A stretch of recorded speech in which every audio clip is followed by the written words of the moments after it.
What's up, guys? Welcome back to Mike It Yourself. In this week's videos, we're gonna throw some lowers on the Road Glide. Let's take a look at them.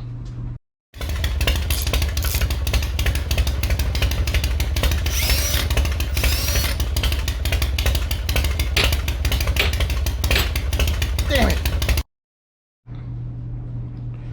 So like I said, guys, we're gonna go ahead and throw some lowers onto the Road Glide. You know, this is something that I kind of went back and forth on just because I wasn't sure if I wanted to do it. You know, it seems like as I've gotten more and more into the motorcycle culture, I found that the stereotypes that if you have the tour pack, if you have the lures, that those are all indicators that you've gotten old, right? And I'm finding that's not necessarily true. As I ride further distances, I've learned that these things are super functional. You need them for certain reasons. And I've even found that some of this stuff isn't necessarily for long rides, it's for short rides too. So if you're a commuter, sometimes you ride your bike into work or whatever, and you're like me and you gotta wear, you know, some slacks or something like that, it's a bit frustrating when that wind starts working its way up your pant leg, and then it's got, you know, it's driven it all the way up to your darn knee, right? That's a pain in the butt. The other thing is, when you do ride longer distances, at least for me, and you're wearing jeans and those jeans are kind of slapping against your leg because that wind's just blowing right on you, after a while it kind of gets irritating. Like it just starts to bug. So for those reasons, I decided, you know what, I'm gonna go forward, let's do the lures, and let's talk about which ones I got. All right, so here's what we're looking at. I got the TCMT velvet black lowers, right? So these are vented. I think they're all vented. I'm not 100% sure, but essentially you get this little, you know, flapper deal here, and it opens up this vent so you can get air across your legs if you want it. And you know, in the summer it's necessary. It doesn't get too cold here where I'm at in SoCal that you need it because, you know, your leg hair is freezing or anything, but again, it really just to help block that wind, helps lower the amount of fatigue on your body, right? Or your body being fatigued. So anyhow, so I got the ones with the 6.5-inch speaker pods, and I bought them through Amazon. So I can tell you right now, looking at the products, the paint looks great. It matches. You know, if you're like most people and have the velvet black bike, then there's a ton of stuff out there that you can get that's pre-painted, and it looks great. The speaker pods are open. Now my bike is not liquid cooled, so I don't have to worry about kind of that component of these things. So these should just bolt right up. But this is what comes in the box. It's the two lowers, and you get this little bag of hardware, which looks like consists of two C-clamps or two pipe clamps, whatever you want to call them, and the bolts to go with them. Now, reading reviews, what I've heard is you have to bend these a little bit, like they don't just line up right out the bag, is what I'm reading from a couple other folks. And so that's what I'm totally anticipating already. So let's take a look inside the speaker compartment so you can see what that looks like, and then we'll start kind of lining things up on the bike. So what I want to point out in this video is really just kind of some of the things that don't typically get covered during the installation of these products. Now, there are a ton of videos of guys putting on lowers to their bike, and there's a couple of things that as I watched them, I was like, okay, great, like I figured out, now I know how to do that. But there are some questions that I have, because if you got the speaker lowers, well, what's the mounting depth? Is it different between the liquid cooled versus the non-liquid cooled? What speakers did you go with? How did you wire them up?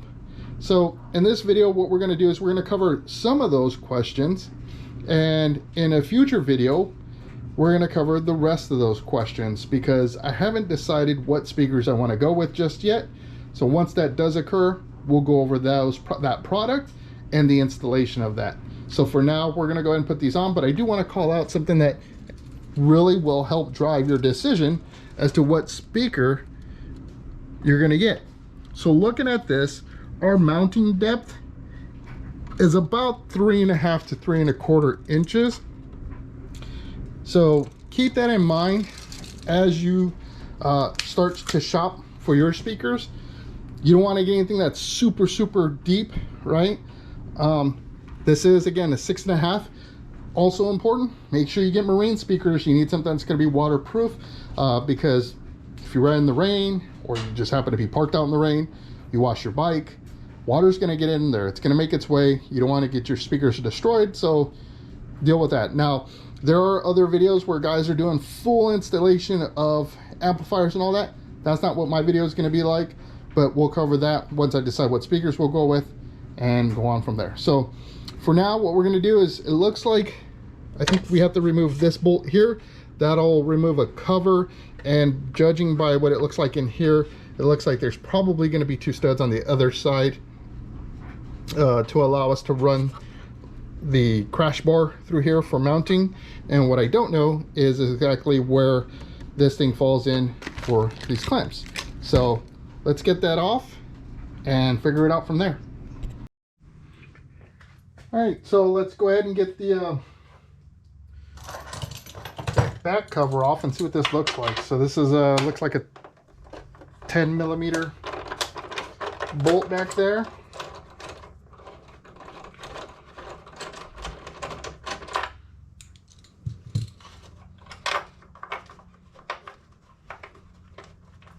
And because this is all plastic, like, I recommend using hand tools, not power tools, just because what you don't want to do is over torque anything, because it's plastic, it'll break. As you take things apart, of course, that's a little bit more, we'll say, open to using a power tool, just because you can unscrew things, you're not over torquing it. Although mishaps can happen, like it can slide off, you could strip your bolt, whatever it is, but you're not necessarily going to break the plastic. But if you do, just make sure whatever power tool you're using, you put it on its like lowest torque or the setting on your like drill gun, so that way you don't put a whole lot of pressure, because you do want to tighten this up by hand. You don't want to, you know, do that stuff with the power of a power tool. All right, so we'll pull this off, and it looks like, yeah, so underneath the cover is it's like a U-bolt. So we'll pull that off, and I don't know if oh, so it is a 10. My socket just happens to be deep enough, but if you have a shallower 10mm than I do, you might have to go with a deep well. So just as a heads up. What is interesting is these aren't lock washers, or not washers, nylon locking nuts. So something you might want to consider maybe is either adding some Loctite or swapping out the nut to a nylon nut, so that way you just have a little bit added security to it. So we'll see. So we'll go ahead and pop that out. And so on the back side, what you're seeing is kind of that U-bolt thing, right? And then I was looking at the clamp to see, kind of try to figure out what people were concerned about, and it looks like, so of course right up front, like if you try to squish it like that, nothing lines up, right? That ain't gonna line up. It needs to be pulled in a little bit. But looking at this diameter, it looks smaller than the actual crash bar. So I think what's gonna happen is we're gonna have to kind of redo this circular bend in it once we put it on, and just get that stuff to line up. So that shouldn't be a problem. Nothing like, I mean, this is very flexible metal, so it's not a big deal. You just don't want to keep going back and forth too much, because then it will break it eventually. But we should be fine with what we got to do. So let's get this one on the bike and get things lined up, and we'll talk about tightening it down.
All right, so we've got that bottom clamp in place. Like I said, we've got these here.